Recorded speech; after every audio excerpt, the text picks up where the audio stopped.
Good afternoon. Instead of my usual Bible and archaeological uh, discussion today, I'm giving a general update on your parish and what's going on. First of all, you know as much as we do as when we'll be able to get back into action. And if we do, I suspect it will be with limited attendance and social spacing. So we are trying to figure out ways to accommodate that and at the same time understand that people show up at masses unannounced. I obviously think that we're probably going to have a requirement from the CCD that people wear masks during Mass, which will make the distribution of communion difficult, but we will try and work our way around that problem.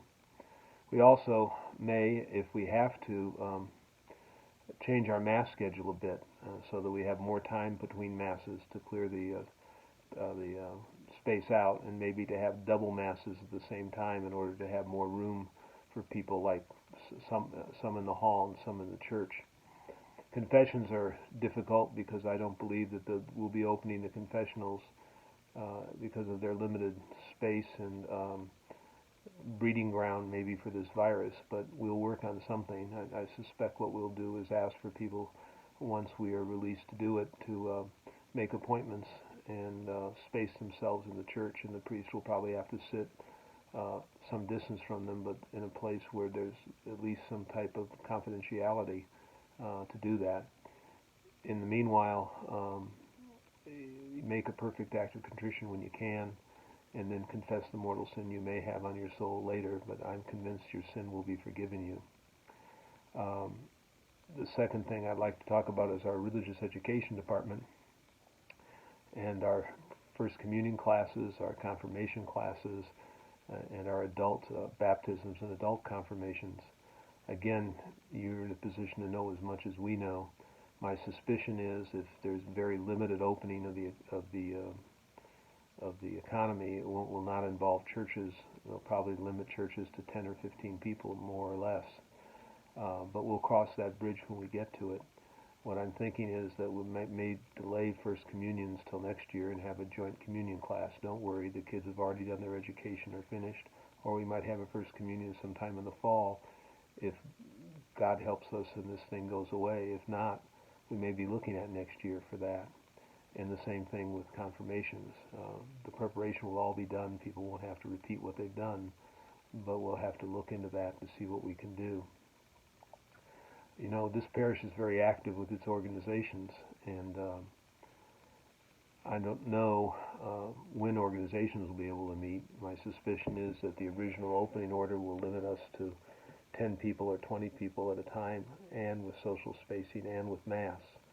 But we'll do what we can do with that. I think many of our organizations are learning how to communicate group-wise on the very many different apps that are available from Google and Microsoft and whoever, Zoom, to be able to hold their meetings. It's an entirely new world. We here in the parish have held most of our meetings by the old email method, but I'm going to try and use some of the other meetings with some of our groups if I can. And finally, how are we doing financially? You know, I don't like to talk about finances. They're just not my bag. We're getting about 34 to 35% of our normal plate, and I'm grateful for that. We get it both in the mail and on our online giving. I know there are many of you out there who cannot afford to do any of that now, and understand that. If you can help, we would appreciate it.